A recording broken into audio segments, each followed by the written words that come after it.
Hello' everyone, কি খবৰ আপোনালোকৰ? আশা কৰোঁ সকলো ভাল। আজিৰ ভিডিঅ'টো হৈছে পূজাৰ পৰা মানে নৱমী দিনাখনৰ পৰা। মই হ'লেও এলেহুৱা মানুহ গাইজ, সেইকাৰণে ভিডিঅ'বোৰ এডিটিং কৰিব থাকিয়ে যায় আৰু এতিয়া উপায় নাই, দি দিছোঁ আৰু ব্লগটো বনালোৱেই যেতিয়া।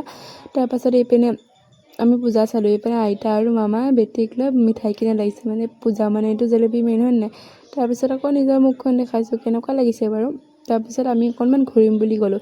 তাৰপৰা অকণমান ঘূৰি ক'ত যাম ক'ত নাযাম তাৰে কথা পতা হৈ আছে দেই, কোনফালে যালে ভাল হ'ব কোনফালে নগ'লে বেয়া হ'ব।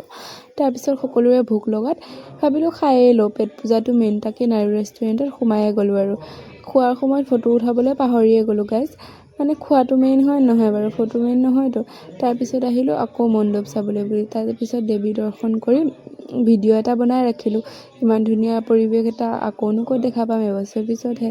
তাৰপিছত ভিডিঅ' দেৱী মাকো উঠাইছোঁ দেই। সকলো ইয়াতে যোনে যোৱা নাই ইয়াতে দৰ্শন কৰি ল'ব দেই। তাৰপিছত মানুহবিলাকে নাম পাতি আছে যে তাকেই চাইছে। আজিলৈ আহিছোঁ গাইজ, বাই বাই।